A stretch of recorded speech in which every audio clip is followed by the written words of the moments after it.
Et j'aimerais commencer dans la vidéo d'aujourd'hui avec une stratégie essentielle partagée par Olivier Roland lors d'un de mes séminaires. Lors de ce séminaire où mes clients ont payé 1 997 € pour pouvoir suivre, lors de ce séminaire, je demandais à Olivier d'expliquer comment un entrepreneur devait changer premièrement sa façon de penser au sujet de son entreprise s'il veut pouvoir en devenir libre grâce à cette activité, et deuxièmement, qu'il partage les conseils et les stratégies qui ont fait de lui un blogueur professionnel capable de générer des centaines de milliers d'euros par an à partir d'un blog où il donne gratuitement des conseils via un ensemble d'articles et maintenant quelques vidéos.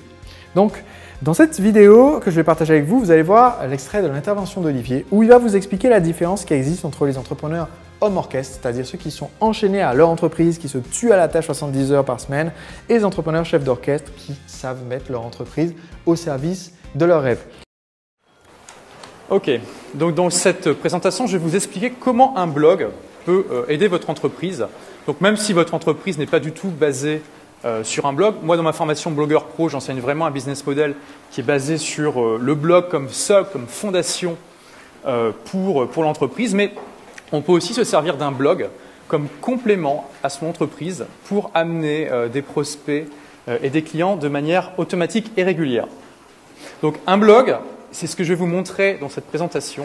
C'est vraiment un formidable outil pour faire connaître votre entreprise, en particulier si c'est une TPE. Et on a vu tout à l'heure qu'il y a beaucoup de solopreneurs parmi vous. Vraiment, vous allez voir qu'un blog, c'est vraiment une manière très efficace, assez simple à mettre en place. Ça demande un peu de travail pour faire connaître votre petite entreprise. À condition de la développer avec la bonne méthode.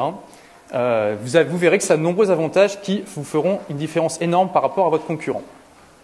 Alors, notamment, qu'est-ce qu'un blog permet? D'attirer automatiquement des contacts qualifiés tous les jours, 24 heures sur 24, même quand vous dormez. Là, actuellement, je suis en train de vous parler. Il y a des gens qui sont en train de visiter mes blogs, de lire mes articles, de s'inscrire à ma newsletter et peut-être même d'acheter mes produits. De les mettre en contact avec votre expertise et votre savoir-faire. De leur donner la possibilité d'apprécier ce que vous faites, de donner un visage humain à votre entreprise et de transformer automatiquement une partie d'entre eux en prospects qualifiés que vous pourrez recontacter par email. Et tout ça pour un coût d'acquisition faible ou très faible.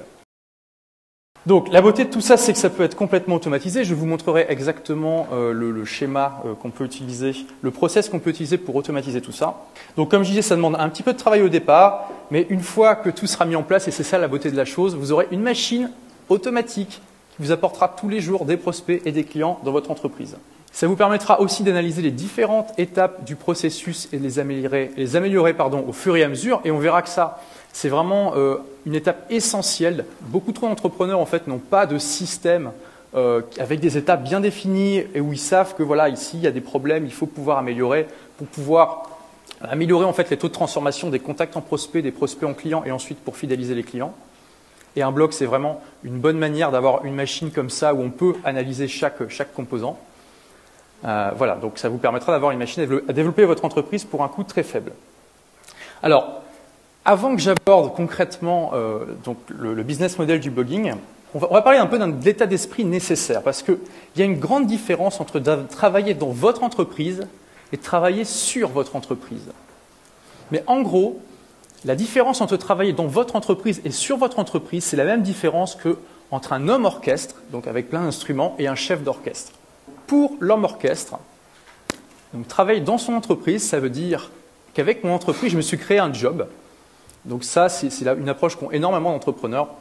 C'est à la base, ok, je me crée une entreprise, comme ça, je vais avoir mon emploi, je vais être indépendant. C'est l'approche que j'ai eue quand j'ai créé ma toute première entreprise de prestations informatiques. Mon approche est avant tout technique, c'est-à-dire qu'on part de notre savoir-faire. Et je fais mon métier, mais de manière indépendante. Beaucoup d'employés aussi se disent à un moment où j'en ai marre de travailler pour un patron, je pourrais très bien travailler pour moi, je vais me mettre à mon compte.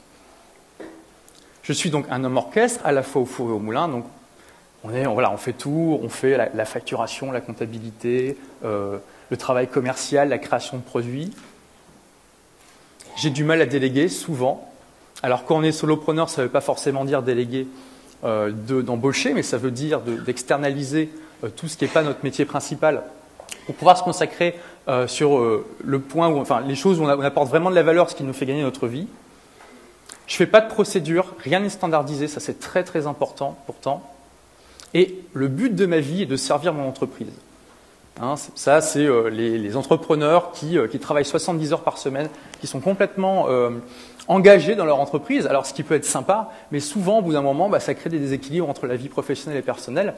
Et il y a quand même pas mal d'entrepreneurs pour qui c'était un rêve de créer leur entreprise, voilà, qui ont eu ce schéma-là. Moi, c'est celui que j'ai eu. Hein. Je me disais, ouais, avec mon entreprise, je vais pouvoir être indépendant, je serai dans la vie active, je serai mon propre patron, ça va être la liberté, ça va être génial. Et c'est vrai que c'est une superbe aventure.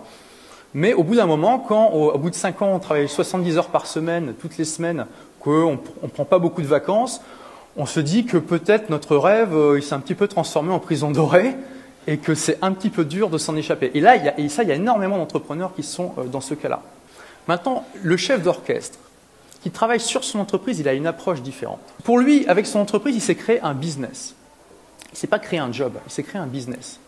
Son approche est entrepreneuriale, il va créer quelque chose qui pourra vivre sans lui, quelque chose qui tourne sans lui. Ça ne veut pas dire qu'il n'aura pas plaisir à faire partie de ce système-là, mais fondamentalement, il n'est pas indispensable au système, c'est quelque chose qui tourne sans lui. Je suis un chef d'orchestre, je dirige les opérations sans jouer moi-même d'un instrument. L'homme orchestre, il doit être relativement bon dans tous les instruments dont il joue en même temps, mais évidemment, il ne pourra jamais arriver à faire une symphonie de Beethoven tout seul. Le chef d'orchestre, il n'a pas besoin d'être bon dans un instrument de musique en particulier, il doit juste être bon dans le fait de diriger les gens. Et ce n'est pas forcément les gens, ça peut aussi, dans l'image, être des processus automatisés, comme celui qu'on va voir pour le blogging. Donc je délègue et je le fais efficacement, je fais des procédures, je standardise tout ce qui peut l'être efficacement, et le but de mon entreprise est de servir ma vie. Alors, bon, là, on a un petit peu 2 exemples extrêmes. Hein. Il y a aussi des entrepreneurs, beaucoup d'entrepreneurs qui se situent un peu entre les deux. Mais ce que je vais vous montrer là, c'est une manière d'être un chef d'orchestre. C'est-à-dire de créer un système qui tourne sans vous et qui va faire qu'une partie, en tout cas, de votre entreprise va être au service de votre vie. Donc, pour travailler sur votre entreprise, non pas dans votre entreprise, vous devez envisager votre entreprise comme un système. Comprendre les composants de ce système et leur interaction entre eux, travailler à améliorer chacun de ces composants de manière à ce qu'ils fournissent un résultat optimal pour qu'au final, donc, vous ayez un système parfaitement en point qui peut tourner sans vous. Alors, ça peut paraître peut-être un peu théorique. Vous allez comprendre concrètement comment on met ça en place pour le blogging. Vous l'avez compris, pour devenir un entrepreneur chef d'orchestre et pour pouvoir vivre la vie de vos rêves parce que votre entreprise va vendre vos produits sur Internet et se développer sans votre présence constante, vous devez construire un système automatique pour vendre même quand vous dormez.